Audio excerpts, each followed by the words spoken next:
اسلامی گفتگو سن کر اپنے ایمان کو تازگی عطا کی۔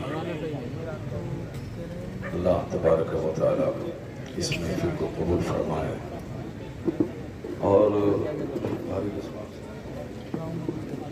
قاری رضوان صاحب اور ان کے بھائیوں کی والدہ کو اللہ تبارک و تعالیٰ جنت الفردوس میں اعلیٰ مقام عطا فرمائے، ان کے بال بچوں کو اس کار خیر کا بہترین صلہ اللہ عطا فرمائے۔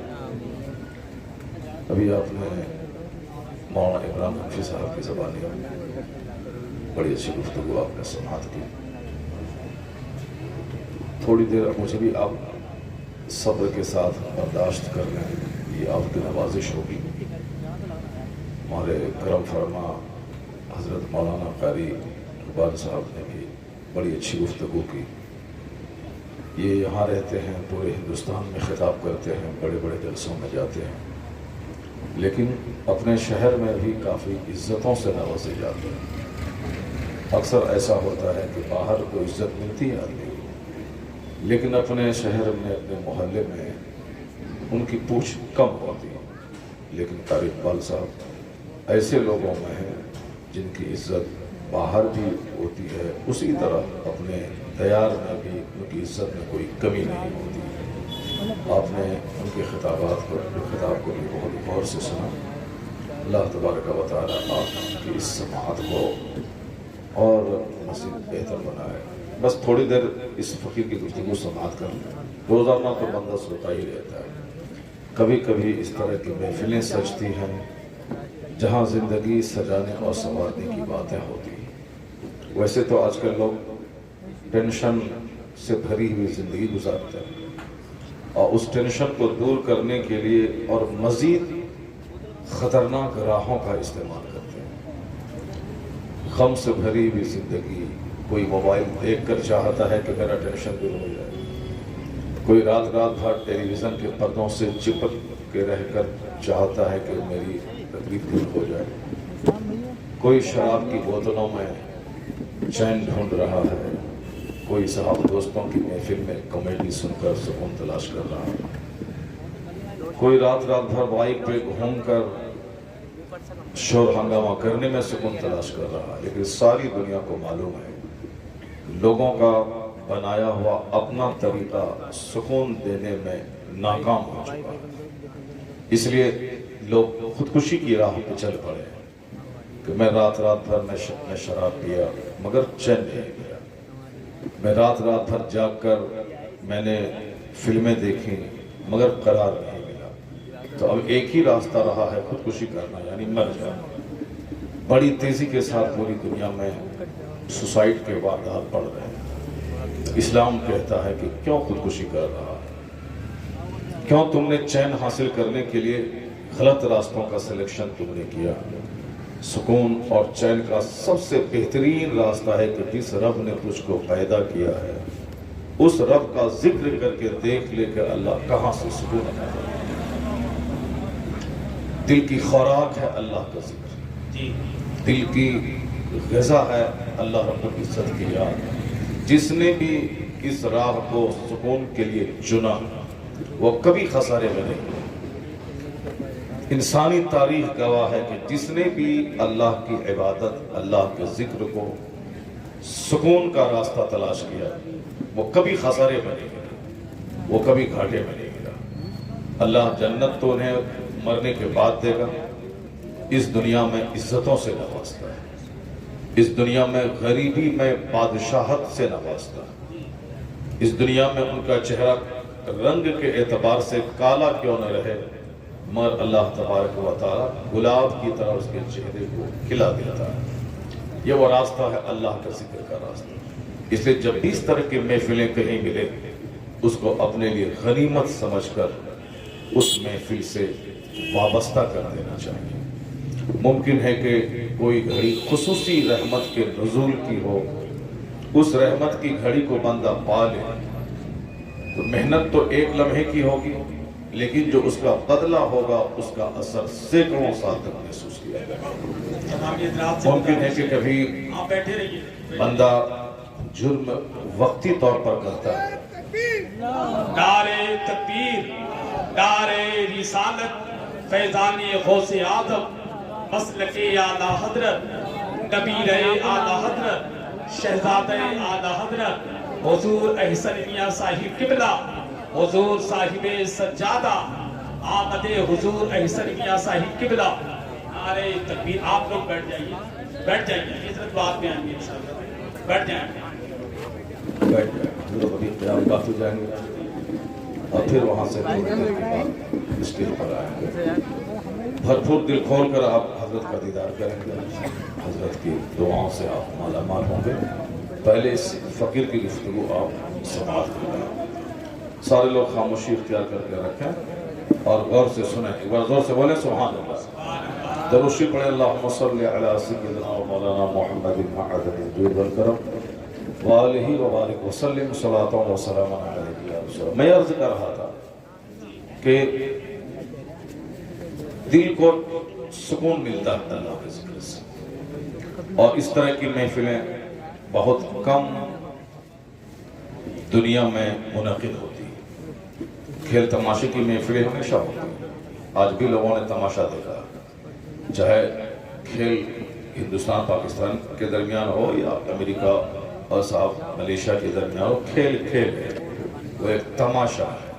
ایسا نہیں کہ میرا بھارت ہار جائے تو میں غمگین ہو جاؤں، پاکستان جیت جائے تو میں خوش ہو جاؤں، امریکہ ہار جائے تو میں ناراض ہو جاؤں، برٹن جیت جائے تو میں خوش ہو جاؤں۔ کھیل ہے، تماشا ہے، وہ تماشا چاہے میرا بھائی جیتے وہ تماشا تماشا ہے، چاہے کوئی دوسرا جیتے تماشا تماشا ہے۔ اس تماشے سے ہم کو کوئی لینا دینا نہیں۔ ہمارا سب سے بڑا مشن ہے کہ اچھا کام اگر میرا بھائی کوئی کرتا ہے تو دل کو خوشی حاصل ہو، اور ناچنے گانے والا کام میرا کوئی بھائی کہے تو ایک مسلمان کا دل اس سے خوش نہیں ہوتا۔ پوری دنیا میں جہاں بھی مسلمان مسجدوں کو آباد کرے، جہاں بھی تلاوت کرے، جہاں بھی اسلام کا کچھ کام کرے تو ہمارے دلوں کو ٹھنڈک پہنچتی ہے۔ لیکن کوئی تماشے میں نام اونچا کر لے، کوئی کھیل میں نام اونچا کر لے، اس سے ہمارا کوئی لینا دینا نہیں ہوتا ہے۔ باقی رہی بات کہ ہمارے اپنے وطن، اپنے دیار، اپنے ملک سے محبت کی بات رہی، تو ایسا نہیں کہ صاحب ہمارا ملک اگر شراب میں نام اونچا کر لے تو میں خوش ہو جاؤں، ہمارا ملک اگر ڈرامے میں نام اونچا کر لے میں خوش ہو جاؤں۔ میرا ملک ہے، جب بھی کوئی اچھا کام کرے تو اس کام میں سب کے جذبات شریک ہوتے ہیں، سبوں کو دلی خوشی حاصل ہوتی ہے۔ کھیل تماشے سے، پاپ کے کاموں سے ہمارا کوئی لینا دینا نہیں۔ پوری دنیا کے مسلمان ایک مکان میں لگی ہوئی اینٹ کے سامان ہیں، اینٹ ایک بھی کہیں سے کمزور ہوئی تو سارا مکان کمزور ہو جاتا ہے، اور اگر اینٹ ساری کی ساری مضبوط ہوئی تو مکان مضبوط ہوتا ہے۔ تو دنیا کے جتنے بھی صاحب ایمان ہیں سب ایک مکان میں لگی ہوئی اینٹ کے برابر ہے۔ ایسا نہیں کہ میں ہی شراب پیتا ہوں تو دوسرے کا کیا ہوگا، میرا اپنا نقصان ہوگا، نہیں۔ ایک مکان میں لگی ہوئی ایک اینٹ بھی اگر کھسکی تو مکان کمزور ہوتا ہے۔ اسی طرح پوری دنیا کے مسلمانوں کا ایک بھی فرد اگر راہ راست سے ہٹتا ہے، اگر بدعمالیوں کا شکار ہوتا ہے تو اس سے اسلامی عمارت کمزور ہوتی ہے۔ یہی وجہ ہے کہ درد ہوتا ہے، تکلیف کانٹا چبھتا ہے امریکہ میں، اور درد اس کا محسوس انڈیا میں ہوتا ہے، چونکہ پوری دنیا کے مسلمان ایک جسم کی طرح ہیں، اعضاء سارے جسم کے ایک دوسرے سے مربوط ہیں، اور کہیں بھی کانٹا چبھے، بخار ہو، درد ہو تو سارا جسم اس سے بے چینی کا مظاہرہ کرتا ہے۔ اللہ تبارک و تعالی ہم سبوں کو کھیل تماشوں سے بچائے اور اپنے مقصد حیات پر نظر رکھنے کی توفیق عطا فرمائے۔ تقریر سنیں آپ، ہم اس طرح کی محفلوں کی قدر کرتے ہیں۔ کہیں شادی کی محفل ہوتی ہے، نکاح کی عظمت پہ خطاب ہوتا ہے، کہیں دستار بندی کے جلسے ہوتے ہیں، وہاں علم دین اور علم کی اہمیت پہ خطاب ہوتا ہے۔ گھر کا افتتاح ہو، اس موقع پر اللہ کی اس نعمت کا چرچا ہوتا ہے، اور کہیں وصال کی محفل ہو، ایصال ثواب کی، چاہے تیجا ہو، چاہے برسی ہو، چاہے 40واں ہو، ان محفلوں میں مقصد حیات پر گفتگو ہوتی ہے تاکہ دوسروں کی موت سے کچھ سیکھنے کا سامان ہو جائے۔ دوسروں کی حیات بھی ہمارے لیے ایک عبرت کا ذریعہ ہے اور دوسروں کی موت بھی ہمارے لیے عبرت کا سامان ہے۔ یہ اور بات ہے کہ قیامت جب قریب آئے گی تو لوگوں کو سوچنے سمجھنے کی جو صلاحیت ہے لوگوں کی وہ ختم ہو جائے گی۔ اخیر زمانے میں لوگ ہوائی کی طرح جینے لگیں گے، لوگ صرف دیکھنے سے تعلق رکھیں گے، فکری طور پر کمزور ہو جائیں گے۔ حضور نے فرمایا تھا کہ تنزع عقول اکثر ذالک الزمان سیاتی علی الناس زمان، ایک وقت ایسا آئے گا کہ لوگوں کی عقلیں چھین لی جائیں۔ عقل رہتی ہے تب لوگ غور و فکر کرتے ہیں، عقل رہتی ہے تب لوگ دوسروں کی زندگی سے سبق حاصل کرتے ہیں، عقل رہتی ہے تب دوسروں کو دیکھ کر آدمی اپنے لیے نور اور روشنی حاصل کرتے ہیں، اور عقل ہی جب ختم ہو جائے تو پھر آدمی وہ سوچنے کی صلاحیت ختم کر ڈالتا ہے اور صرف وہ نقل کرنا چاہتا ہے اور دیکھنا چاہتا ہے۔ اخیر زمانے میں عقلیں چھین لی جائیں، لوگ صرف لباس کے غلام بن جائیں، لوگ صرف مکان کے غلام بن جائیں، لوگ صرف گاڑیوں کے غلام بن جائیں، لوگ صرف پیسہ کوڑی کے غلام بن جائیں۔ وہ نہیں سمجھیں گے کہ اس پیسے سے دوسرے کو کیا ملا، اس کو کچھ نہیں، مطلب صرف پیسہ چاہیے۔ ہمارے پاس 1 کروڑ ہے، کسی کے پاس 1000 کروڑ روپے۔ عقل کا تقاضا ہے کہ اس 1000 کروڑ والے کی زندگی کو دیکھا جائے، جنہوں نے بے شمار غلط طریقوں سے پیسے جمع کیا، ان کو آخر ملا کیا؟ کیا اس پیسوں سے ان کو سکون ملا، قرار ملا، ایک کامیاب زندگی ملی؟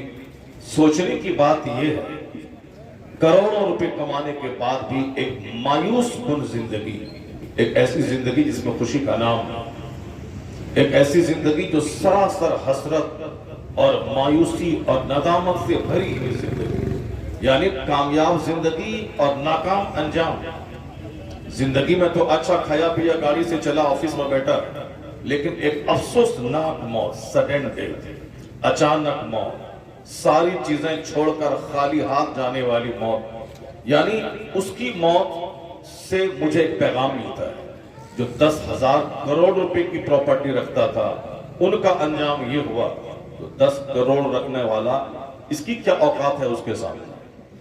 یہ کیوں سوچتا ہے کہ میں ایک بہت بڑی کامیاب زندگی میں بسر کروں گا؟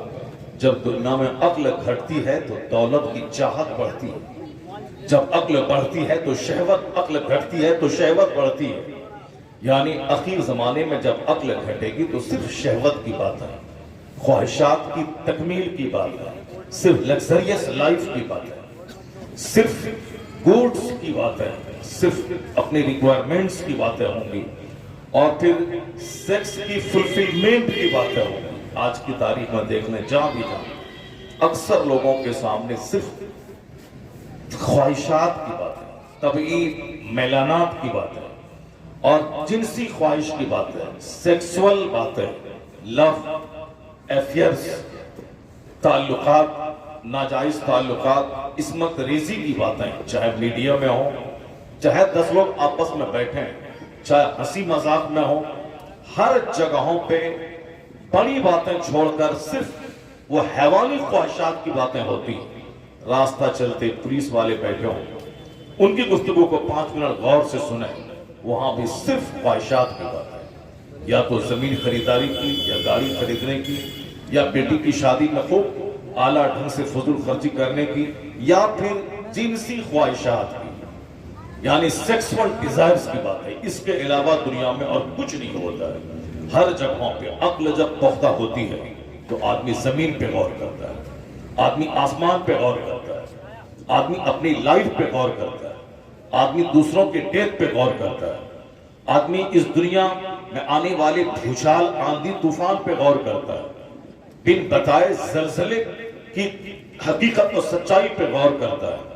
اچانک موت کس چوراہے، کس گلی، کس گھر میں آ جائے، اس موت کے بارے میں سوچتا ہے، تو آدمی کی عقل زندہ رہتی ہے۔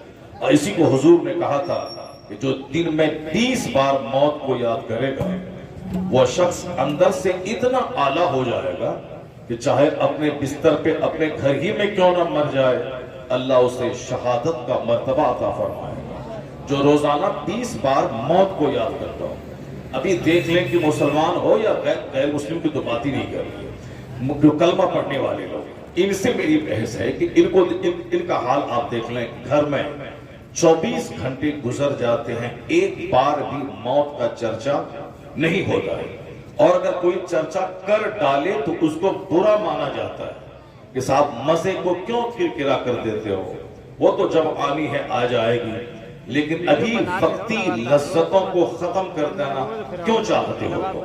جبکہ حضور نے کہا تھا کہ اکثرو ذکر حادمی لذات الموت، حضور نے کہا تھا کہ لذتوں کو ڈھانے والی چیز، یعنی جو تمہاری لذتوں کو ڈھا دے اس کو کثرت سے یاد کرو، یعنی موت کو۔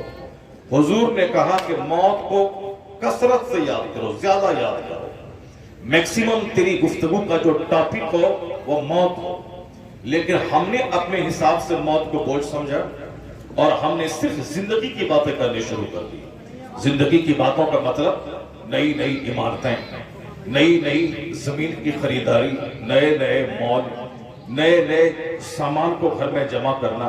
ہم نے اس کو اس طرح اپنی ساری جدوجہد کو اس کے پیچھے لگا دیا کہ جیسے کہ زندگی کا سب سے بڑا مقصد مال حاصل کرنا۔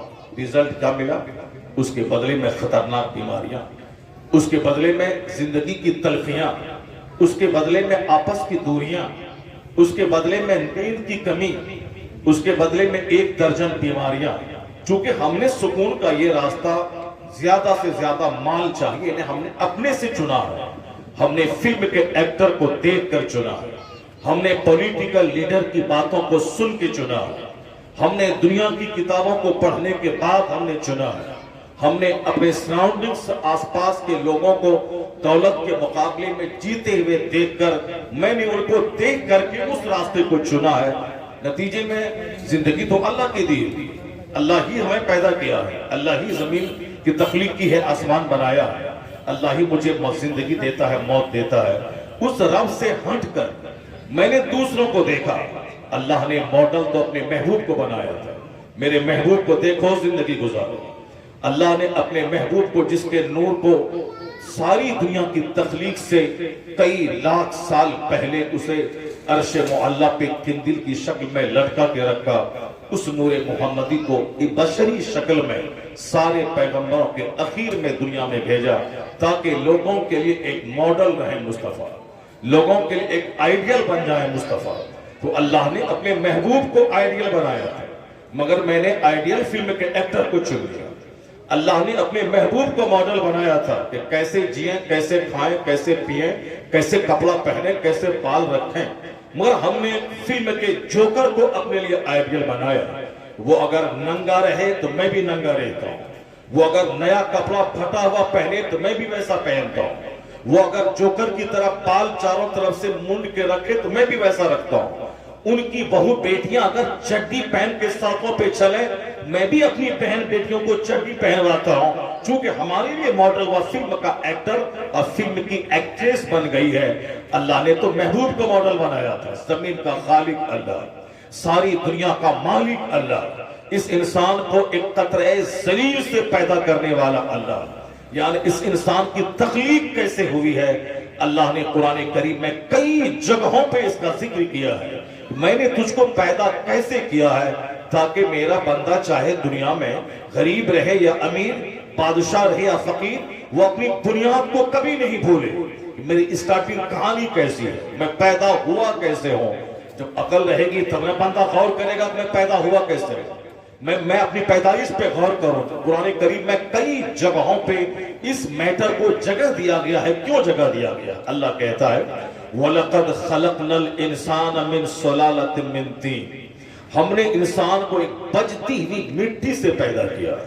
انسان کو، وہی جو ہم انسان ہیں، دنیا کے سارے لوگ جو چاہے یہودی ہو، نصرانی ہو، غیر مسلم ہو، وہ سب بھی انسان ہیں۔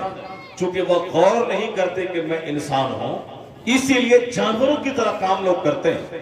لیکن جس دن وہ غور کرے کہ میں انسان ہوں اور اللہ نے مجھ کو انسان بنایا ہے، دنیا سے حیوانیت گھٹ جائے گی اور مانوتا کے سلوک بڑھتے چلے جائیں گے، چونکہ بندہ سوچنا ہی چھوڑ دیا کہ میں انسان ہوں۔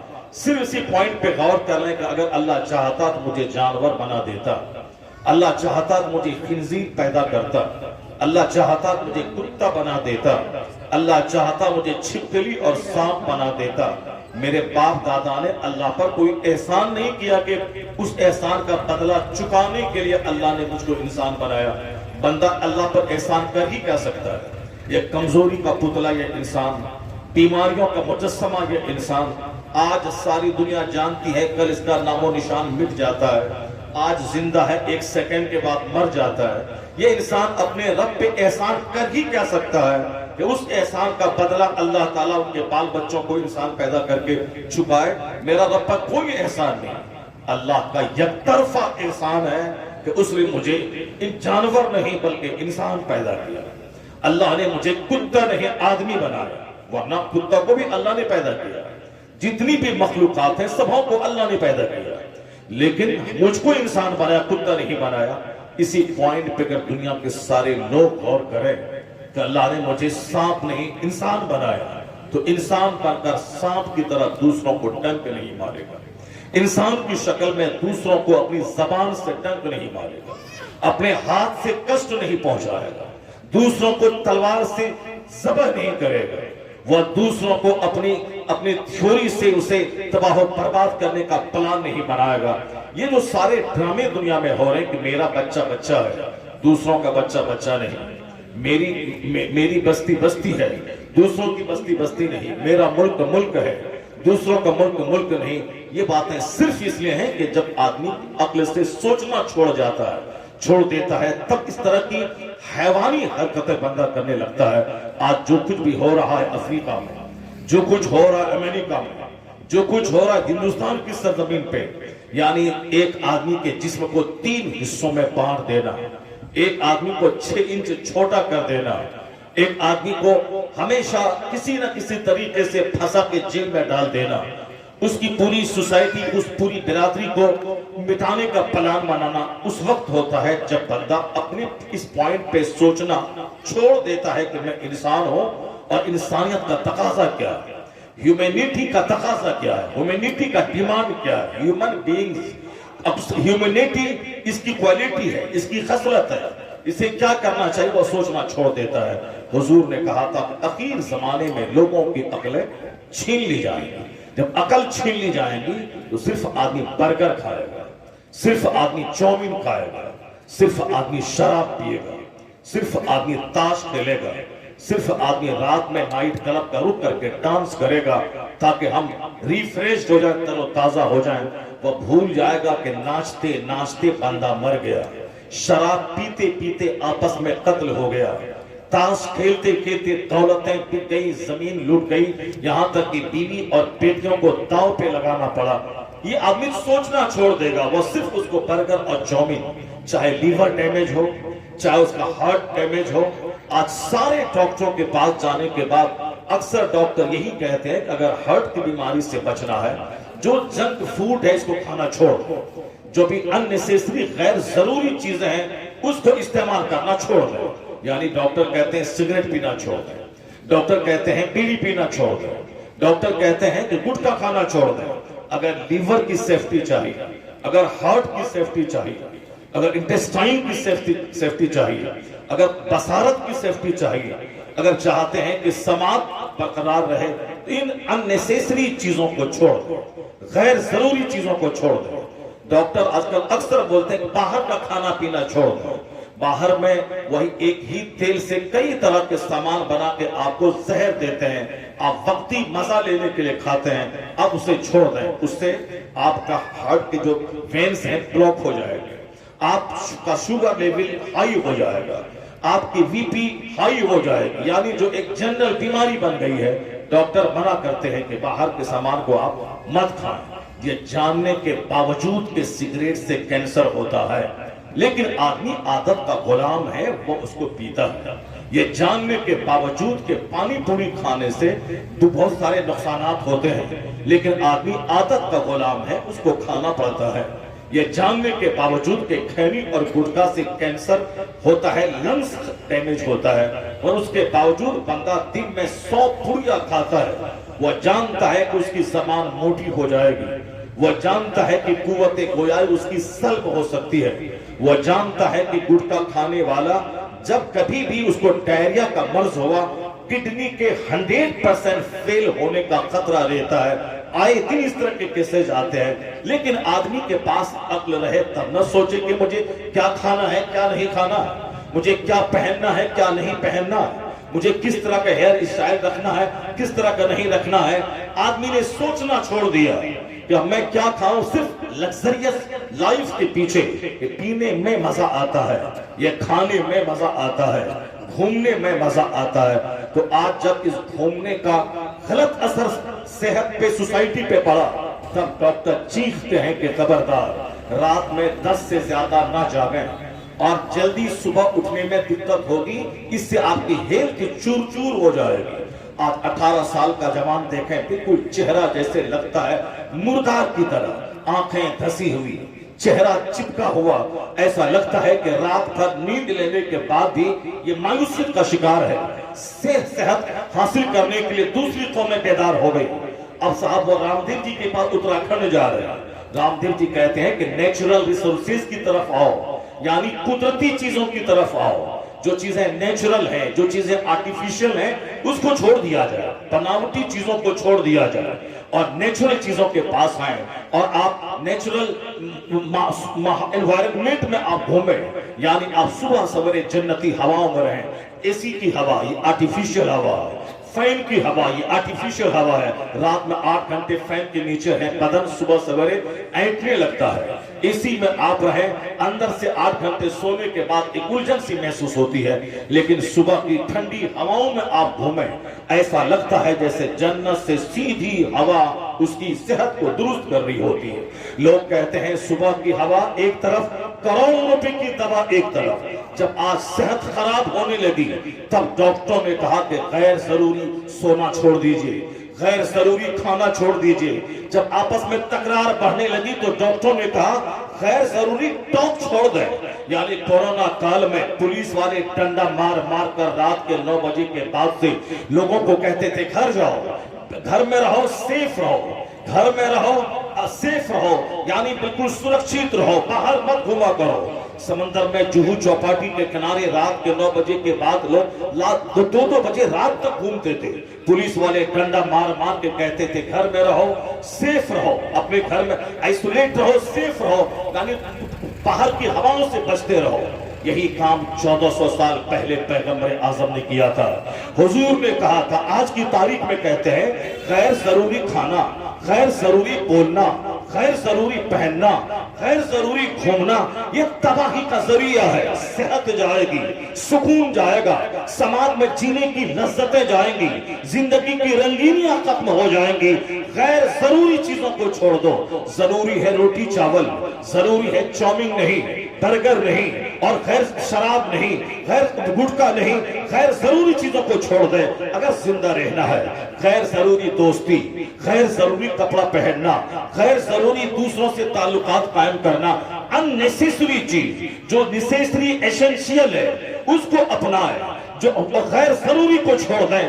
قربان رحمت دو عالم صلی اللہ علیہ وسلم کی ذات گرامی پہ کہ 1500 سال پہلے نہ امریکہ کا وجود تھا، نہ چائنا جاپان کے علم کی کوئی کہانی تھی، ہندوستان میں ایک مکتب تک نہیں تھا۔ 1500 سال پہلے نالندہ یونیورسٹی کا نام ملتا ہے، بدھسٹوں کی ایک چھوٹا سا مکتب ہے، اسی کا نام نالندہ یونیورسٹی ہے، وہ بھی اس کی کہانی بھی 1100 سال کی ہے۔ 1500 سال پہلے ہندوستان میں نہ یونیورسٹی تھی، نہ کوئی کالج تھا، نہ امریکہ نام کا کوئی ملک تھا۔ امریکہ نام کے ملک کا پتہ 1495 میں کولمبس نے لگایا ہے کہ امریکہ نام کا کوئی ملک ہے۔ چائنا جاپان میں وکاس نام کی کوئی چیز نہیں تھی۔ ہندوستان میں ایک بھی انجینئر اس وقت موجود نہیں تھا، نہ فزکس کیمسٹری بائیولوجی کا نام دنیا جانتی تھی، نہ ایسٹرولوجی نہ ایسٹرونومی کا نام دنیا جانتی تھی۔ یعنی شکشا کے چھیتر میں انوگیتی اور گیانتا کا اندھکار تھا، اگنورنس اور جہالت کا دبدبا تھا۔ اس موقع پہ دنیا کے سب سے بڑے معلم، سب سے بڑے محسن، سب سے بڑے دنیا کے ریفارمر، سب سے بڑے پیغمبر نے ایک پیغام دیا تھا۔ حضور نے کہا تھا من حسن اسلام المرء ترکہ مالا یعنی مصطفیٰ نے کہا تھا ایک آدمی کے اسلام کا حسن یہ ہے کہ غیر ضروری چیزوں کو چھوڑ دے. یعنی ایک مومن کے اسلام کا حسن ہے غیر ضروری چیزوں کو چھوڑ دے. تو جہاں آج کے لاکھوں دانشور جس پوائنٹ پر آج متفق ہوئے ہیں یہی پیغام تنہا مصطفیٰ نے 1500 سال پہلے کہا تھا. یہ اس بات کی دلیل ہے کہ جہاں دنیا تباہی کا تماشا دیکھنے کے بعد اسی پلیٹ فارم پہ لوٹ کے آنا چاہتی ہے جو پلیٹ فارم مصطفیٰ نے 1500 سال پہلے عطا کیا تھا. سرکار دو جہاں دنیا کے سب سے بڑے مسلم آقا دو جہاں دنیا کا سب سے بڑا ریفارمر. اس لیے ہمارے لیے ماڈل کبھی کوئی فلم کا ایکٹر نہیں ہو سکتا. ہمارے لیے ماڈل کبھی کوئی ایکٹریس نہیں ہو سکتی. ہمارے لیے نمونہ کبھی کوئی پولیٹیکل لیڈر نہیں ہو سکتا ہے. کبھی کوئی ابراہیم لنکن میرے لیے کوئی لیڈر نہیں ہو سکتا ہے. ہمارا آئیڈیل نہیں ہو سکتا. لیڈر ہو سکتا ہے وہ سماج کا مگر ہمارے لیے آئیڈیل نہیں ہو سکتا ہے میں زندگی میں کیسے گزاروں. چونکہ انہیں صرف پولیٹکس سے بحث کرتے ہیں وہ صرف راجنیتی سے بحث کرتے ہیں. صرف کرسی حاصل کرنا ان کا مقصد ہے. کیسے ڈھیر دنوں تک میں سطح میں بنا رہا ہوں کیسے ڈھیر دنوں تک میری گورنمنٹ قائم رہے اس کے لیے چاہے مانوتا کے اصول کی دھجیاں اڑانی پڑے وہ اڑا دیتا ہے. اس کے لیے چاہے جس قلمدان کا غلط استعمال کرنا پڑے وہ کر جاتا ہے. مقصد اس کا ذلیل ہوتا ہے تھوڑا سا کہ زیادہ دنوں تک میری حکومت قائم رہے. وہ ہماری نشست و برخاست کے لیے ماڈل کبھی نہیں ہو سکتا. جس کی نظر صرف حکومت پر ہو جس کی نظر صرف کرسی پر ہو جس کی نظر صرف کھانے پینے پر ہو یہ کمزوری ہے دنیا کے لیڈروں کی. یہ کمزوری ہے دنیا کے رہنماؤں کی. جب اسے تھوڑا سا قلمدان مل جاتا ہے وہ اپنے بھائی بھتیجے کے لیے استعمال کرنا چاہتا ہے. وہ اپنے سماج اپنی قوم کے لیے استعمال کرنا چاہتا ہے. نہیں دیکھا آپ نے کہ ہندوستان میں جب کوئی ریلوے منسٹر بنتا ہے جس اسٹیٹ کا ہو وہ چاہتا ہے کہ اس کی بھلائی صرف میرے اسٹیٹ تک جائے. کبھی رام ولاس پاسوان جی ریل منتری تھے چاہتے تھے کہ بہار ہی میں ریل کے سارے بینیفٹس چلے جائے. کبھی لالو پرساد یادو جی ریلوے منتری تھے وہ چاہتے تھے کہ ہندوستان میں ریلوے کا سارا منافع بہار چلا جائے. کبھی ممتا بنرجی ویسٹ بنگال کی ریل منتری تھی وہ چاہتی تھی کہ ریلوے کا سارا فائدہ میرے بنگال کو پہنچ جائے. کبھی سی کے جعفر شریف کرناٹکا کے ریل منتری تھے وہ چاہتے تھے کہ ہمارے کرناٹکا کو اس سے فائدہ پہنچے. یعنی جو قلمدان وزارت جس کے ہاتھ میں آتی ہے یہ انسان کی کمزوری ہے. وہ اپنے بھائی بھتیجا واد میں لگ جاتا ہے. اس لیے دنیا میں کوئی بھی ضابطہ انسان کا بنایا ہوا وہ فیلیور ہو چکا ہے. Democracy is the government of the people for the people by the people.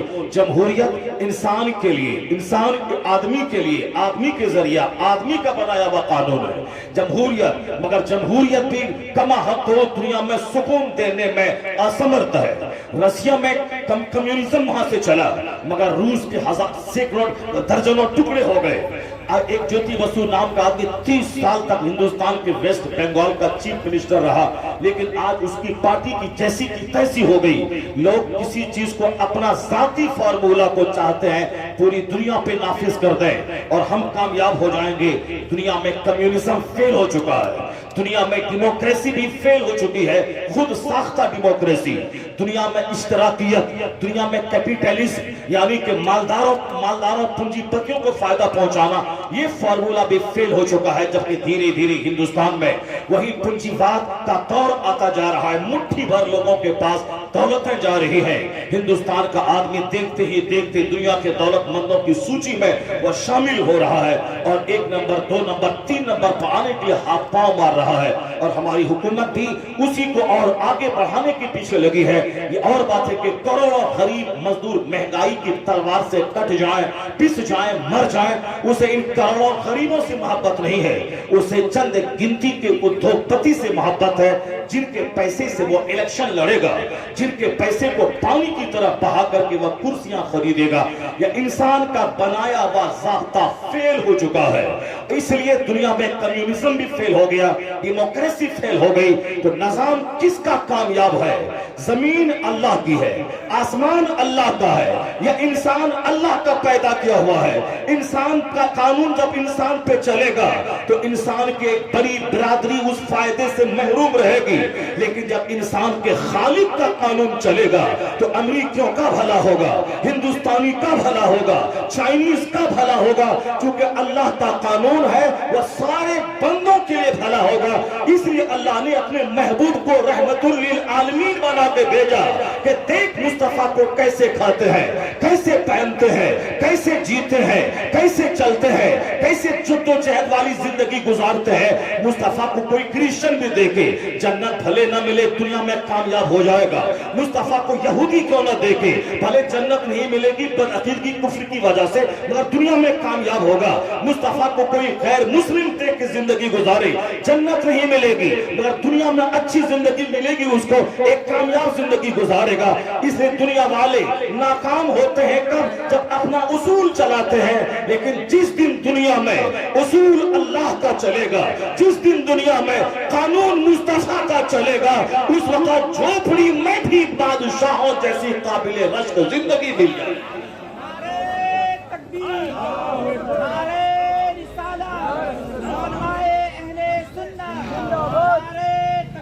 یہی وجہ ہے کہ جو حق پسند لوگ ہیں, جو عقل سلیم سے کام لیتے ہیں, جن کے پاس بصارت ہے, جو کنسیڈریشن سے کام لیتے ہیں, جو ریفلیکشن سے کام لیتے ہیں, جو تھنکنگ سے کام لیتے ہیں, یعنی جو سوچتے ہیں, ریسرچ کرتے ہیں, ڈسکور کرتے ہیں, غور و فکر کرتے ہیں, ان لوگوں کی بولی کچھ اور ہوتی ہے.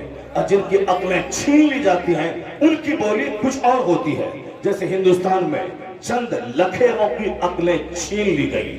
ان لچوں لفنگوں نے ان کی زندگی کے خلاف کیچڑ اچھالنا شروع کیا. کن کی زندگی, جن کی زندگی بے داغ تھی, جن کی زندگی میں کسی قسم کا کوئی داغ نہیں تھا, جو رات رات بھر صرف عبادت کرے, جس کے پائے اقدس سوج جائیں, جن کے چولہے میں 2 مہینے تک آگ نہیں سلگتی ہو, جو صرف پانی اور کھجور پہ گزر بسر کرتے ہوں, جن کا بچپن لاجواب, جن کی جوانی لاجواب, نبوت کے اعلان سے پہلے والی 40 سالہ زندگی صرف نیکیوں سے عبارت تھی. اعلان نبوت کے بعد والی زندگی وہ بھی صرف نیکیوں سے عبارت ہے. ایک ایسا شخص جو کماتا ہے نبوت کے اعلان سے پہلے تاکہ غریبوں کو کھلائے, تاکہ بیواؤں کو دے, تاکہ مسکینوں کو دے, تاکہ مہمانوں کی خدمت کرے. یعنی سرکار دو جہاں جب آپ کی عمر 12 سال کی تھی, اپنے چچا کے ساتھ جب آپ بصرہ گئے, چچا کے ساتھ ملک شام گئے, چچا کے ساتھ یمن گئے, اس وقت بزنس کرتے تھے, نبوت کا اعلان نہیں ہوا تھا. آپ کی بالکل چڑھتی ہوئی جوانی ہے, لیکن پیسہ کما کے کرتے کیا تھے, کرتے تھے غریبوں کی خدمت, بیواؤں کی خدمت, یتیموں کی خدمت, یعنی بے چاروں کی خدمت. جو سماج کا ناقابل آدمی ہوتا اسے قابل کار بناتے تھے, جو سماج کی بیوہ ہوتی تھی اس کے سامان کا انتظام فرماتے تھے, بازار سے سودا سلف لا کے دیتے تھے. وہی عرب جہاں کے لوگ زناکاری میں اتنے لت پت تھے, ایک پڑوسی کی بیوی کی عزت غیر محفوظ تھی, انسیف تھی, یہاں تک کہ اپنی سوتیلی ماں سے زنا کرتے تھے لوگ, اسے باپ کے چھوڑے ہوئے ترکے کی طرح اس کی بیویوں کو بھی استعمال کرتے تھے. یعنی شراب اور زنا یہ دور جاہلیت کا سب سے بڑا کارنامہ ہے, اور اخیر زمانے میں وہی دور لوٹ کے آئے گا. شراب اور زنا پوری دنیا میں غالب ہو جائے گا, ہو جائے گی زناکاری, اور شراب پانی سے زیادہ سستی ہو جائے گی, لوگ استعمال کریں گے. جو 1000 سال پہلے جو دور تھا اخیر زمانے میں وہی دور لوٹ کے آئے گا جہاں اس طرح سماج کے سارے لوگ جیتے ہوں. ایک نوجوان ایسے جی رہا ہے, نہ زبان بہتی ہے, نہ نگاہ بہتی ہے, نہ ہاتھ بہتا ہے, نہ پاؤں پھسلا ہے. اس بد چلن سماج کا بچہ بولتا ہے کہ اگر کیریکٹر کا کوئی مضبوط پہاڑ دیکھنا ہو تو محمد عربی کو دیکھ لیا ہے. اس بد چلن سماج کے لوگ کہتے تھے بے داغ بچپن, بے داغ جوانی, یعنی جوانی ایسی کہ لوگ امانت دار, امین کہنے لگے, ٹرسٹ وردی کہنے لگے, اور لوگ اسے صادق الوعد کہنے لگے. یعنی وعدہ خلافی کے عہد میں وعدہ وفائی کے پرتیک مصطفیٰ کے لوگ کہنے لگے.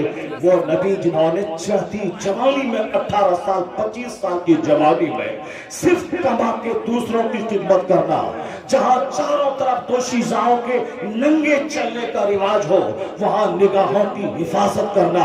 کسی آدمی پر الزام اس وقت لگایا جاتا ہے جب اس کا بچپن خراب ہو, اس کی جوانی خراب ہو, تب لوگ کہتے ہیں ارے یہ تو ویسے ہی تھا, دیکھا نہیں آپ جوانی ان کی, دیکھا نہیں بچپن ان کا آوارگی سے عبارت تھی, اور پھر دیکھا نہیں شادی کے بعد کیا ہوا, ان کو نئی نئی لڑکی کی چاہت تھی.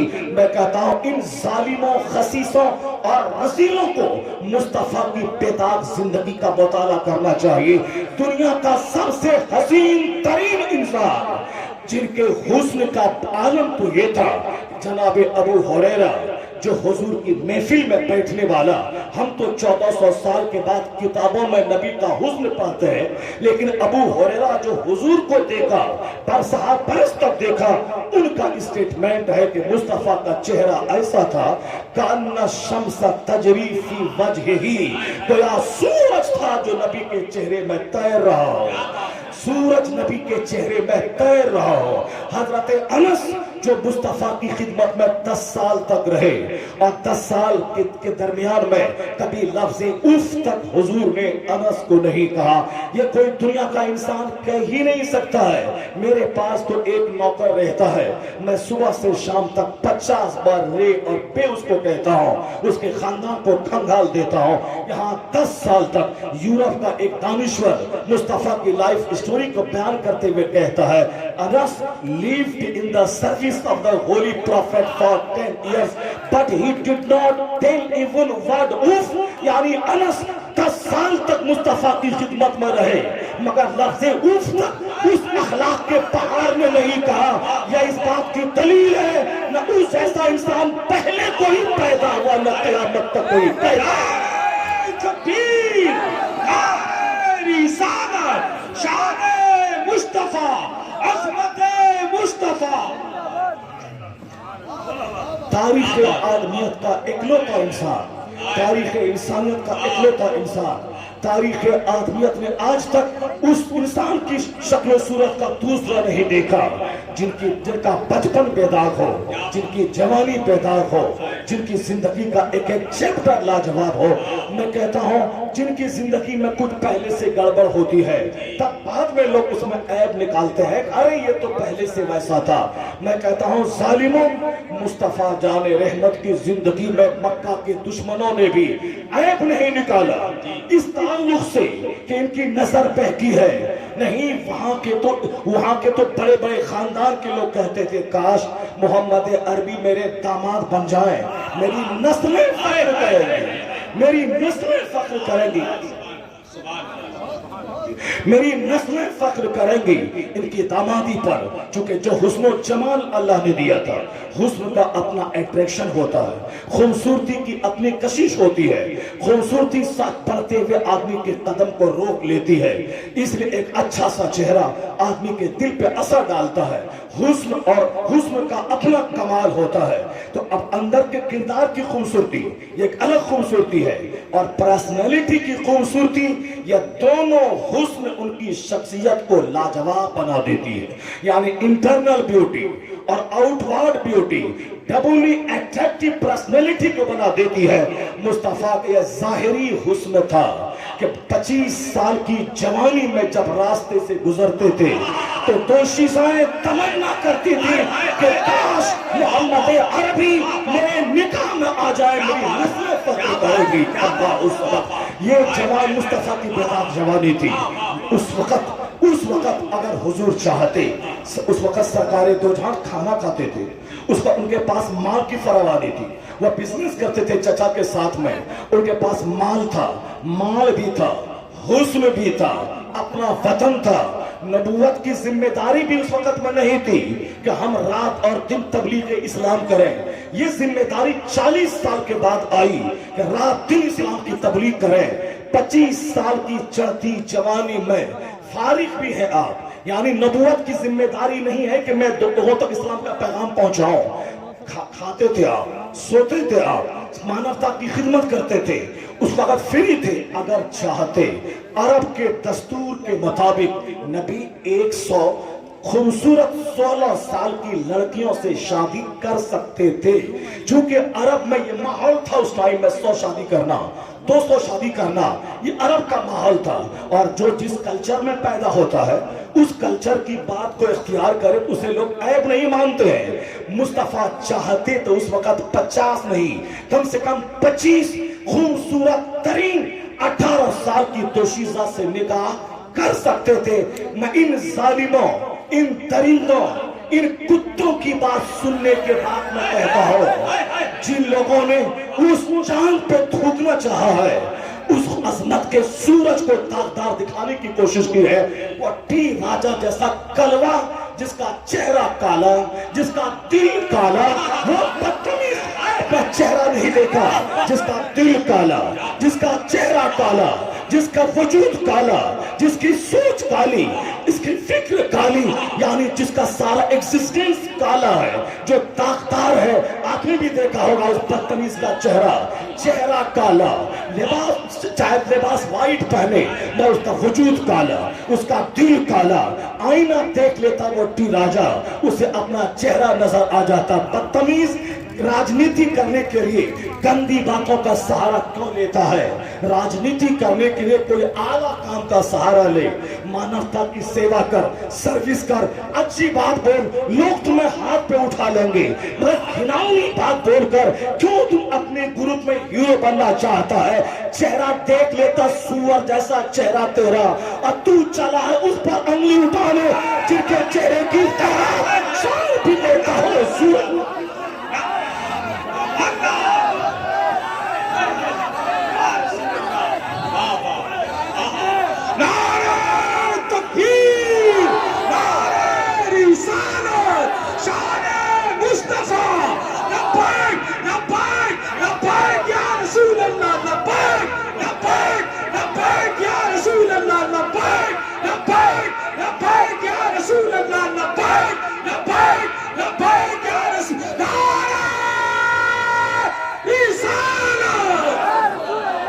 مسلمانوں کبھی نرفس مت ہونا، ان ظالموں کی بات سننے کے بعد کبھی مایوس مت ہونا، یا دیکھنا کہ ان خسیسوں رذیلوں کا وجود ہی ایسا ہے کہ وہ اس طرح کی بات بولے، ورنہ مصطفیٰ کا وجود ایسا تھا۔ حضرت ابو ہریرہ کہتے ہیں کہ سرکار دو جہاں کا چہرہ اقدس ایسا لاجواب تھا، ان کا کاندھا ایسا لاجواب تھا جیسے کسی چاندی کو ڈھال دیا گیا ہو۔ اللہ اکبر۔ حضرت انس کہتے ہیں جو 10 سال خدمت میں رہے، وہ کیا کہتے ہیں؟ وہ کہتے ہیں کہ وما مسستو دیباجتن او حریرن الینا من کف رسول اللہ، میں نے دنیا کا کوئی ریشم، کوئی دیباج مصطفیٰ کی ہتھیلی سے زیادہ نرم میں نے نہیں پایا۔ اور وہ جس نے حضور کو دیکھا، جو حضور کی خدمت میں رہے، وہ کہتے ہیں وما شمنت مسکن اور انبرتن اطیب من رائحۃ النبی علیہ السلام، میں نے دنیا کی کوئی کستوری، دنیا کا کوئی مشک مصطفیٰ کی خوشبو سے زیادہ خوشبودار نہیں پایا۔ اس لیے سرکار جس راستے سے گزر جاتے، راستہ بتاتا تھا کہ تیرا رہبر اس راستے سے گزر جاتا، یعنی مشک اور عنبر کی خوشبو سے ساری گلی معطر ہو جاتی تھی۔